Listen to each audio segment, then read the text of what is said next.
sabili dzalikum wassakum bihi la'allakum tattaqun. Dan sungguh, inilah jalanku yang lurus, maka ikutilah. Jangan kamu ikuti jalan-jalan yang lain yang akan mencerai-beraikan kamu dari jalannya. Demikianlah Dia memerintahkan kepadamu agar kamu bertakwa. Ya, kita perhatikan di sini a'udzubillahi minasyaitonir rajim. Wa anna hadza sirati mustaqiman fattabi'uhu dan itu. Dan ini adalah jalanku yang lurus. Ya, mustaqiman fattabi'uhu. Maka ikutilah dia, ikutilah jalan yang lurus. Kalau orang Yahudi ya ikutilah Taurat. Kemudian kalau orang Nasrani ya ikutilah Injil. Ya, tentu saja yang benar. Kemudian kalau orang Islam ya ikutilah Al-Quran dan jalan yang lurus. Wala tattabi'us subula fatafarraqu bikum an sabili. Jangan kamu mengikuti jalan-jalan, maksudnya jalan lain, fatafarraqu bikum an sabili.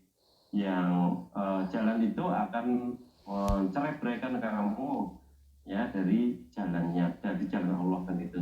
Dzalikum wasaqum bihi la'allakum tattaqun. Yang demikian itu diperintahkan, diwasiatkan oleh Allah dengannya, diperintahkan oleh Allah dengannya ya, la'allakum tattaqun. Kita perhatikan la'allakum tattaqun, agar supaya kalian itu bertakwa. Kita paham orang yang bertakwa itu orang yang paling mulia. Inna akramakum indallahi atqakum. Sesungguhnya yang paling mulia di antara kalian itu adalah yang paling bertakwa. Ya, di samping di situ menunjukkan bahwa orang yang mulia itu adalah orang yang bertakwa itu sendiri sebagai manusia ya. Di situ juga menunjukkan adanya tingkatan-tingkatan ketakwaan itu sendiri kan itu. Ya, maka kita perlu untuk senantiasa bertakwa dan terus meningkatkan ketakwaan kita masing-masing kan itu. Nah, orang hanya bisa bertakwa melalui jalan Allah tadi, jalan Al-Quran tadi, tidak ada jalan yang lain kan itu. Maka wajar kalau tadi di dalam surat Al-Buruj ayat yang ke-21 tadi dikatakan a'udzubillahi minasyaitonir rajim huwa Qur'anun majid. Bahkan dia itu adalah yang mereka dustakan itu adalah Quran yang mulia. Quran yang datang dari zat yang maha mulia atau Quran yang mulia sendiri kan itu.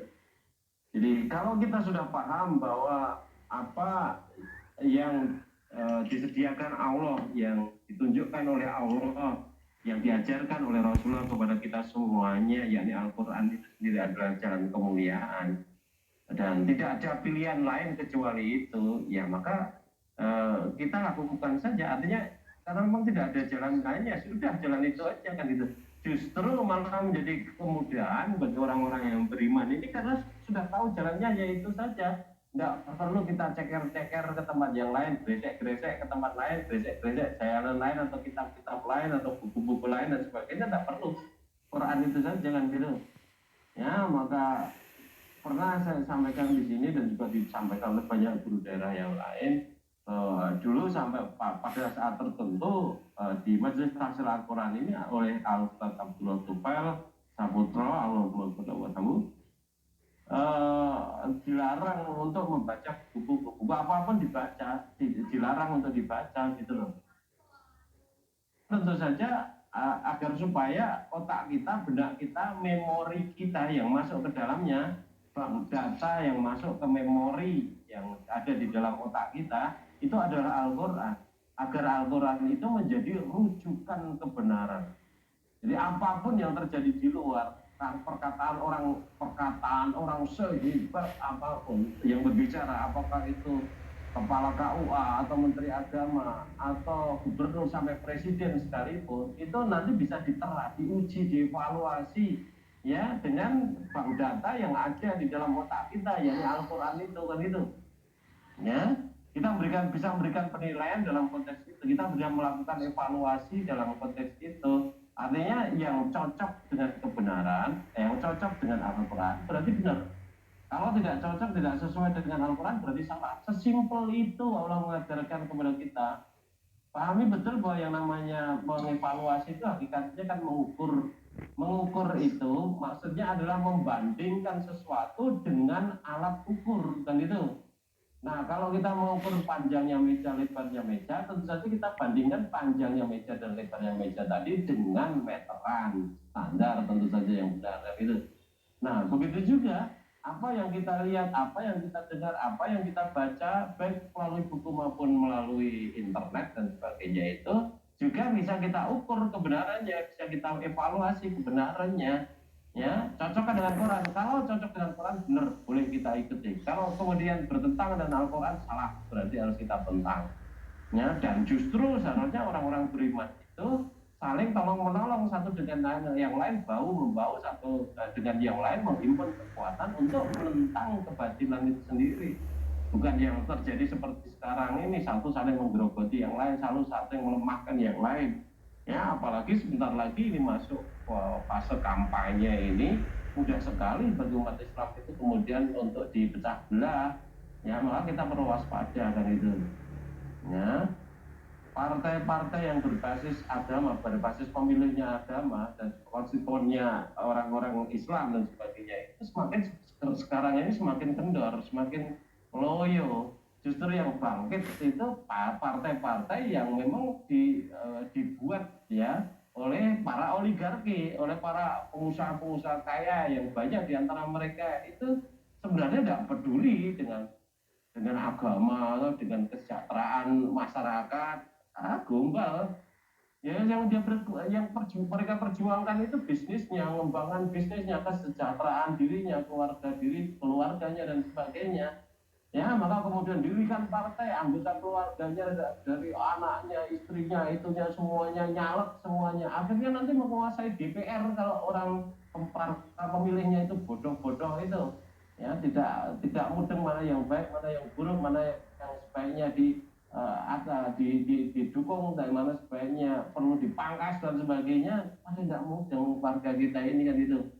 Ya, jadi jangan sampai keliru, kita memberikan penilaian itu boleh, gitu loh. Bukan kemudian yang menilai Allah saja, tidak. Kita boleh menilai, ya kita boleh mengevaluasi. Ya, Rasulullah sendiri kan mengatakan man ra'a minkum munkaran falyughayyirhu biyadihi fa illam yastati fa biqalbihi fa illam yastati fa'ilam yastati fabilisani fa'ilam yastati fabiqalbihi wadzalika al-aqdim. Barang siapa melihat kemungkaran, hendaknya dia merubah dengan tangannya. Kalau tidak mampu, hendaklah merubah dengan lisannya. Kalau tidak mampu, hendaklah dia merubah dengan hatinya. Dan merubah dengan hati itu artinya tidak meridhoi. Itu adalah selemah-lemah iman gitu loh. Ya tentu kan kita tidak berharap iman kita selemah itu kan itu. Mestinya paling tidak lisan atau kita dengan perbuatan kan itu. Nah, supaya kita mengetahui bahwa apa yang akan harus kita sikapi dengan tangan kita atau kemampuan kita atau lisan kita tadi, ya itu harus kita nilai, ya supaya kita ngerti bahwa itu adalah mungkar, ya. Ya, kalau kita tidak ngerti bahwa itu mungkar, bagaimana mungkin kita bisa memberikan komentar atau memberikan penentangan dengan tangan kita, dengan lisan kita, atau dengan hati kita, kan nggak bisa. Kita harus menilai dalam konteks itu, gitu loh. Ya, perbuatan tadi, gitu ya. Maka orangnya kemudian kalau tidak mampu menghentikan dengan kekuatan, ya ditegur, dinasehati, dan sebagainya seperti itu. Nah, tetapi ya, pahami bahwa itu hanya bisa dimulai dengan kemampuan menilai, kan itu. Kalau dulu pernah kita singgung, kita ajarkan di sini ada taksonomi Bloom gitu ya, kemampuan kognitif, kemampuan berpikir, kecerdasan kita itu ada level-levelnya tertentu. Kalau Bloom itu membuat tingkatannya ada 6 tingkatan. Ya, tingkatan yang paling rendah itu mengingat, tingkatan yang kedua itu memahami, tingkatan ketiga itu mengaplikasikan atau mengerjakan, dan semuanya itu ada di dalam perintah-perintah Allah. Ada yang sekedar mengingat, berpikir, ada yang kemudian mengingat dan memahami, ya banyak hal dalam konteks itu, termasuk ayat, tafsirnya dan sebagainya, pengertian tentang Allah dan sebagainya, asmaul husna dan sebagainya, mengingat, memahami, kemudian mengaplikasikan antara lain sholat, perintah sholat itu di samping kita memahami, ada yang harus dikerjakan di situ, mengingat urutannya, kemudian memahami maknanya, tujuannya dan sebagainya, juga mengaplikasikan, menerapkan di situ. Artinya ada rukuk, ada sujud dan sebagainya.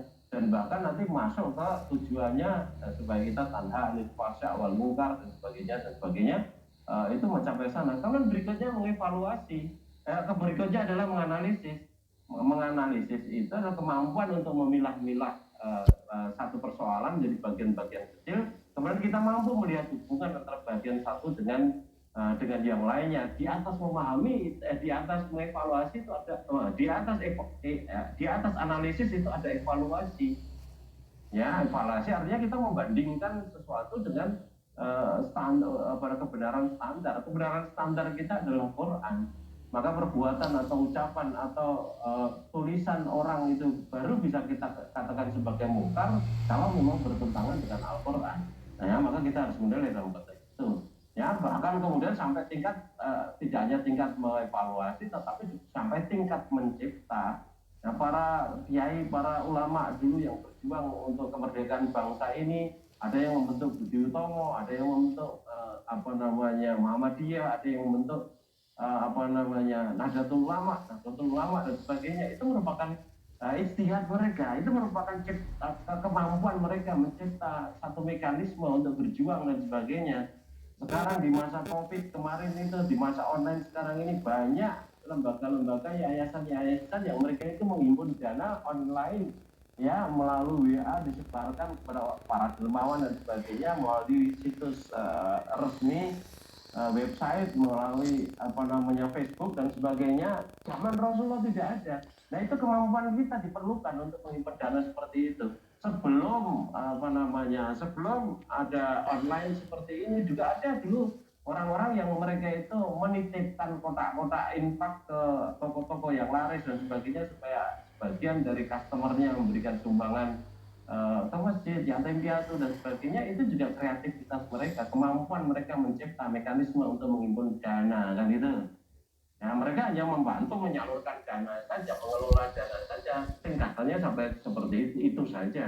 Kalau kita di majelis tahfidz Al-Quran tidak hanya dididik untuk itu saja mengelola dana, tetapi betul-betul dididik untuk membangkitkan kedermawanan, supaya kita sadar betul bahwa yang namanya manusia itu lemah, hanya kuat kalau dia itu dititipi kekuatan oleh Allah, ya. Harta semuanya itu adalah milik Allah dan sudah dikatakan oleh banyak. Kemudian kita nafkahkan fisabilillah sehingga harta kita itu menjadi bernilai di dalam pandangan Allah, kan gitu. Ya, tidak musnah menjadi seperti sayap nyamuk tadi, kan gitu. Nah, itu kemampuan kita seperti itu, kan itu. Maka tadi dikatakan bahwa mulia itu juga ada tingkatannya. Dari segi bahasa sendiri kita paham di situ, inna akramakum indallahi atqakum, sesungguhnya orang yang lebih mulia atau paling mulia di antara kalian itu adalah orang yang paling bertakwa. Maka di situ ada tingkatan-tingkatan yang bertakwa, ada tingkatan-tingkatan kemuliaan, kan gitu. Maka kita perlu memahami, menyadari yang seperti itu, kemudian berusaha untuk senantiasa meningkatkan kualitas ketakwaan kita. Ya, yang kita pahami betul bahwa kualitas ketakwaan kita itu muncul karena ketaatan kita kepada Allah. Ya, apapun jalannya itu, ya, misalnya dengan melalui puasa kita bisa bertakwa, dengan melalui ibadah penghambaan diri kita kepada Allah kita bisa bertakwa. Ya, melalui ini tadi mengikuti Al-Quran juga bisa bertakwa atau meningkat ketakwaan kita kepada Allah. Tetapi pahami betul ya bahwa peningkatan ketakwaan kita itu hanya bisa kita lakukan kalau kita itu mengenal Allah dan mencintai Allah. Tidak hanya sekedar mengenal saja, betul-betul tumbuh rasa cinta kita kepada Allah. Karena orang yang tidak mencintai Allah tidak mungkin sekali tadi tidak mungkin dia bisa beramal ikhlas karena Allah. Ya, sekali lagi, orang yang tidak mencintai Allah tidak mungkin dia bisa beramal ikhlas karena Allah. Ya, rasa kakek ngomong gitu saja, gitu loh. Ya, maka kalau Rasulullah mengatakan bahwa kamu bahkan bersama dengan orang yang kamu cintai, itu betul. Kalau yang kita cintai harta, ya mungkin kita akan bersama harta setiap saat. Yang kita rembuk, yang kita pikirkan, yang kita perhatikan, yang kita perhatikan, yang menjadi perhatian penuh fokus kita ya harta. Kalau yang kita cintai itu Allah, yang akan menjadi perhatian kita, yang akan menjadi keprihatinan kita, yang akan menjadi fokus di dalam kehidupan kita ya Allah. Tidak ada yang lain gitu. Nah orang-orang yang seperti inilah yang mencintai Allah ini yang bisa beramal ikhlas karena Allah. Ya maka sederhana sekali kalau Ibnu Qayyim itu kemudian mendefinisikan ibadah itu sebagai al-mahabbatu ma'al khusudi. Iya ubudiyah kan itu. Ya rasa cinta yang disertai dengan ketunduk patuhan itulah yang namanya ibadah. Artinya kalau kita bermodal ibadah, seluruh aspek kehidupan kita, seluruh amal kita, seluruh kerentek hati kita itu sudah bisa termasuk dalam kelompok itu adalah ibadah. Karena ketaatannya kepada Allah, karena kecintaannya kepada Allah. Orang yang mencintai Allah tentu saja tidak akan mengkhianati Allah di pembelakangnya, kan gitu. Ya, sama seperti orang yang mencintai Quran, kan gitu.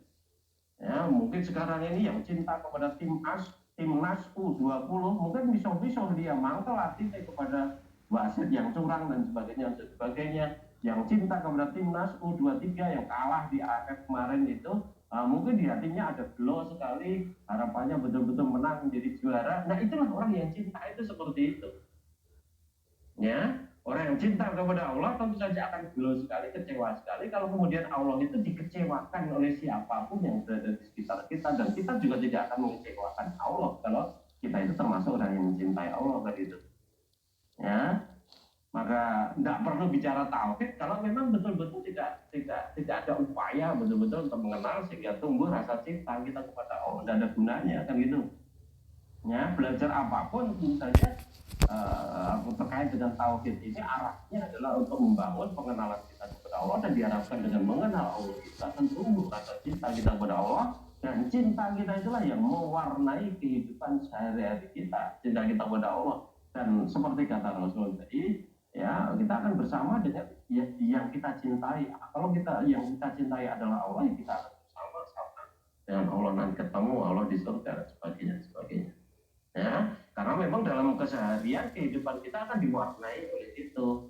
Ya, mencari uang pun juga karena Allah, bekerja karena Allah, menafkahkan uang karena Allah, makan karena Allah, minum karena Allah, ya tidur karena Allah, apalagi juga beribadah semuanya karena Allah, gitu, bukan karena yang lain, karena rasa cinta kita.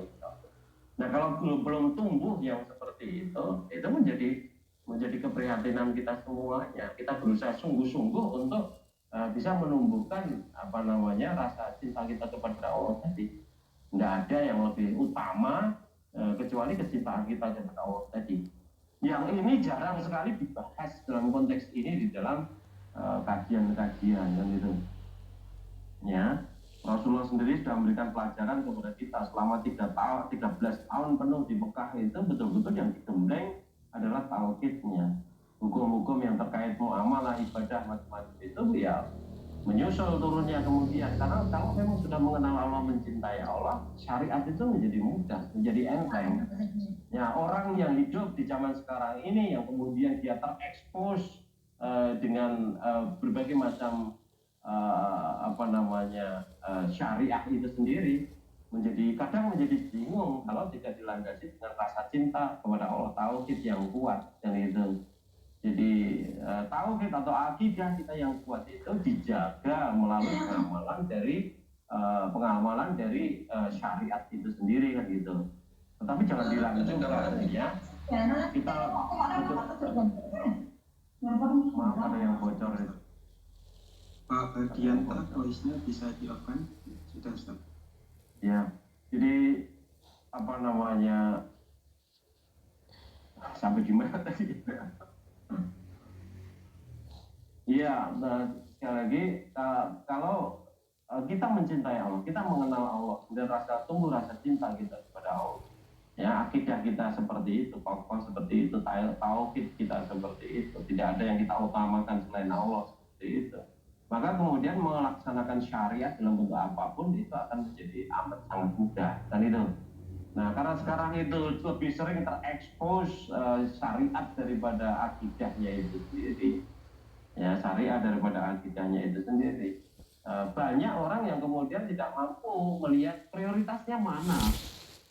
Apa yang harus saya dahulukan untuk saya ingat, apa yang harus saya dahulukan untuk saya yakini, pelajari, kemudian kita adopsi dalam kehidupan sehari-hari dan sebagainya, sering orang kemudian tidak mampu membuat skala prioritas itu, sehingga memori otaknya itu dipenuhi dengan berbagai macam tetek bengeknya syariat, tapi justru akidahnya atau kecintaannya kepada Allah itu terlewatkan.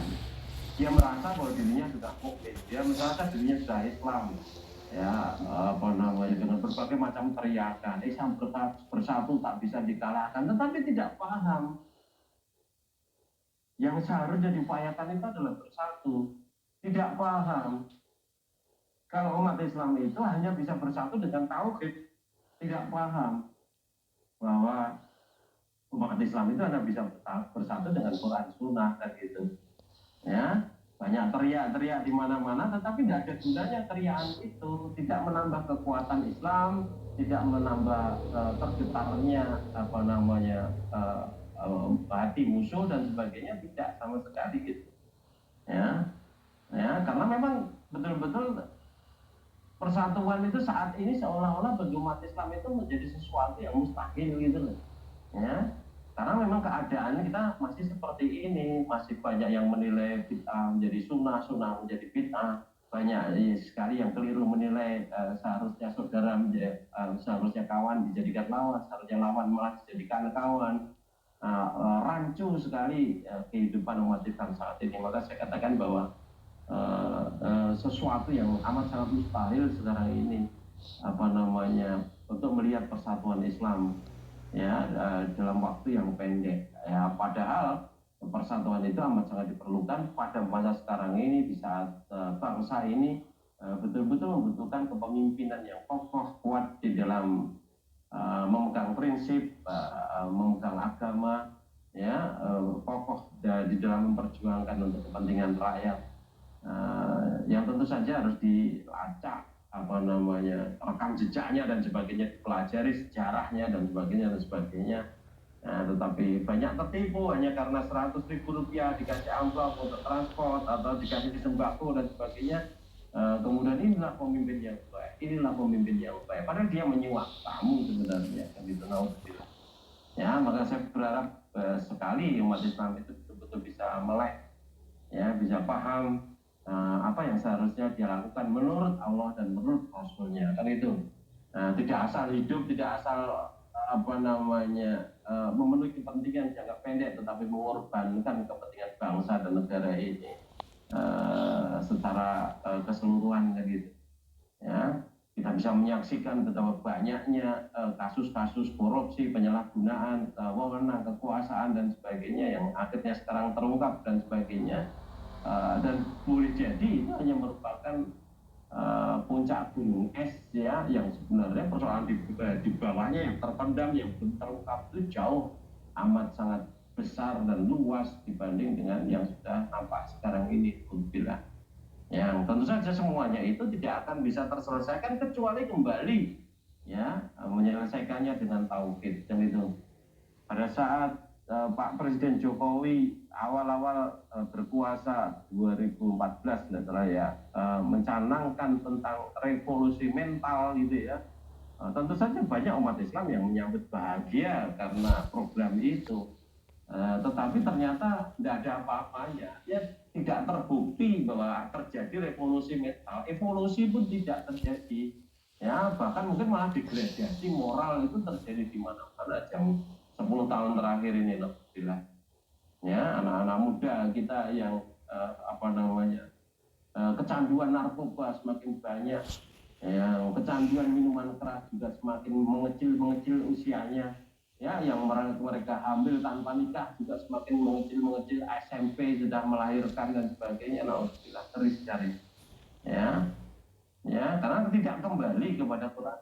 Tidak ada yang bisa menjadikan akhlak manusia itu baik kecuali Al-Quran. Kita harus yakin itu. Ya.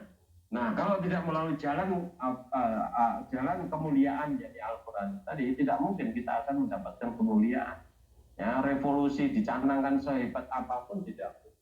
Dulu zamannya Presiden Soeharto ada P4, ya, melalui penataran di seluruh Indonesia, ya. Tetapi apa buahnya? Sama saja, Ya, karena itu hanya diterima sebagai ilmu, bukan sebagai keyakinan. Kalau agama itu kita pelajari memang untuk diyakini.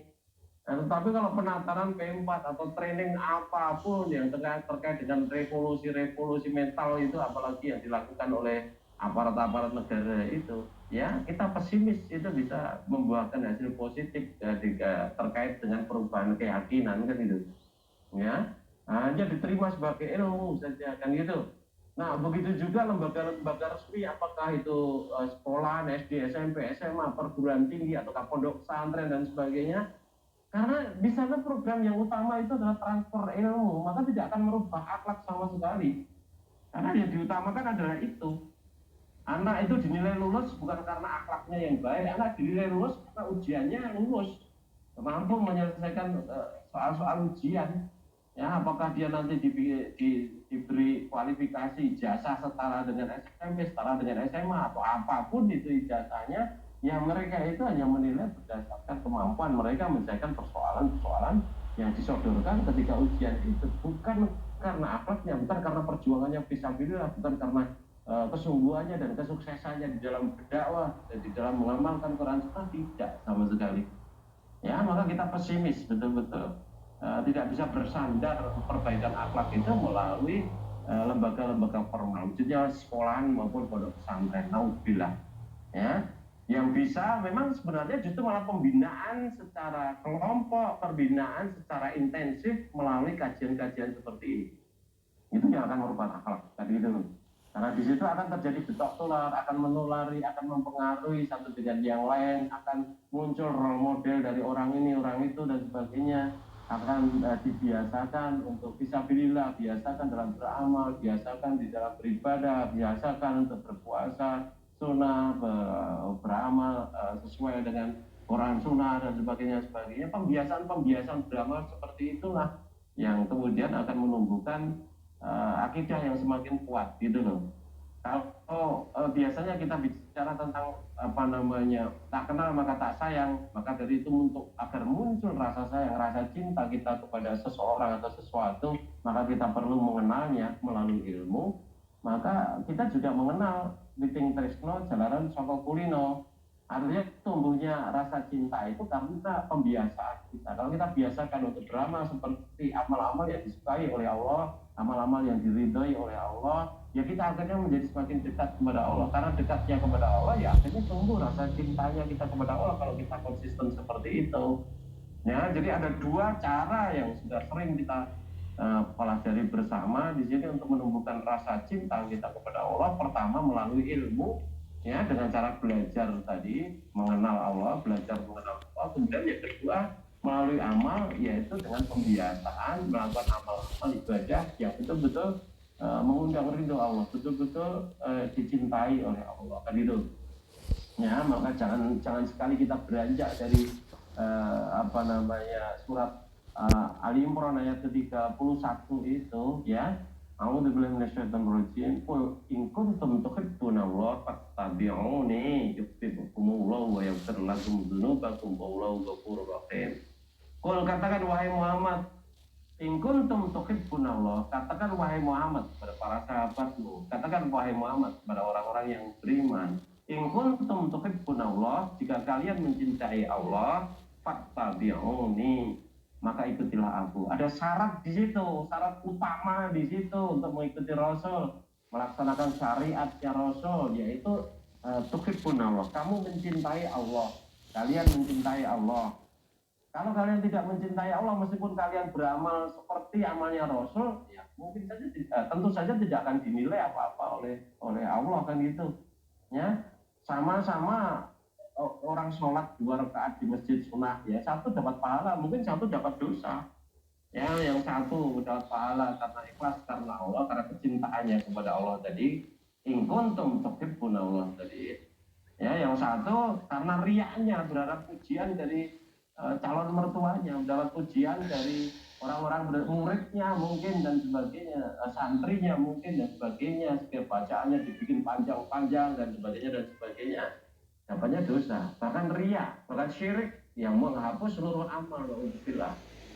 Ya, maka bedanya seperti langit dan bumi dalam konteks ini, yang satu itu beramal karena tauhidnya, yang satu beramal karena syiriknya.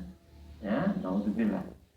Ya, maka kita perlu pahami betul, perlu sadari betapa pentingnya untuk mengenal Allah, betapa pentingnya untuk mencintai Allah. Sekali lagi, bahwa kalau kita beramal tanpa dilandasi oleh rasa cinta kita kepada Allah, nggak ada nilainya ke depan. Tidak akan disebut sebagai ibadah menurut versi dari Ibnu Qayyim tadi. Menurut Allah ini juga begitu. Ya, Al-Imran ayat 31. Yuhibbukumullah wa yaghfir lakum dzunubakum. Niscaya Allah akan mencintai kalian. Kalau kita mencintai Allah, Allah akan mencintai kita. Jangan terbalik, kita berharap dicintai oleh Allah, tetapi kita tidak mau berbuat apa-apa. Kita hidup semaunya, ngaji pun tidak mau dan sebagainya, membersihkan hati supaya tidak dengki, tidak mau membersihkan hati dari berbagai macam kemunafikan, tidak mau membersihkan hati dari suudon sesama muslim, tidak mau dan sebagainya. Bagaimana mungkin Allah akan mencintai kamu? Bahasanya seperti itu. Tidak ada model seperti itu. Kita yang harus mencintai Allah supaya kita itu dicintai Allah gitu loh. Ya, yuhibbukumullah wa yaghfir lakum dzunubakum, apalagi kemudian dijanjikan oleh Allah wa yaghfir lakum dzunubakum, dan Dia akan mengampuni dosa-dosa kalian. Kan luar biasa seperti itu. Jadi syaratnya sederhana, mencintai Allah, kemudian mengikuti Rasul, mencintai Allah, kemudian tunduk patuh kepada Rasul, maka kita akan dicintai oleh Allah dan akan diampuni dosa-dosanya. Ya, sesederhana itu gitu loh. Artinya kalau kita mencintai Allah, kemudian kita mengikuti sunnah Rasul, surga tempatnya, tidak ada tempat lain.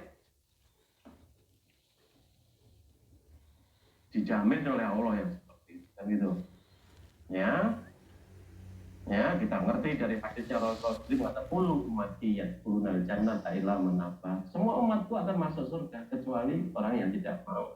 Kemudian dijelaskan oleh Rasulullah bahwa yang tidak mau itu seperti apa. Nah, kemudian yang mau masuk surga itu seperti apa? Ya, paman atau ani taqalal jannata wa man asoni taqad aba, kan itu. Barang siapa yang mengikuti sunnah Rasul, maka kita masuk surga. Kalau orang yang mengingkari sunnah wa man asom, ya, mengingkari Rasul, ya dia sungguh tidak mau masuk surga, kan itu. Ya, jadi selalu diingat, centelkan kalau perlu ditulis di tembok di situ, cinta Allah, ya, taat Rasul, kan gitu. Itu saja. Ya, jadi obsesi kehidupan kita itu di situ saja, tidak bergeser ke yang lain-lain. Fokuskan di situ, tanam patri gitu di dalam hati, cinta Allah, itba Rasul, tidak ada yang lain-lain. Sudah selesai itu hidup kita. Ya, bahagia itu yang seperti itu.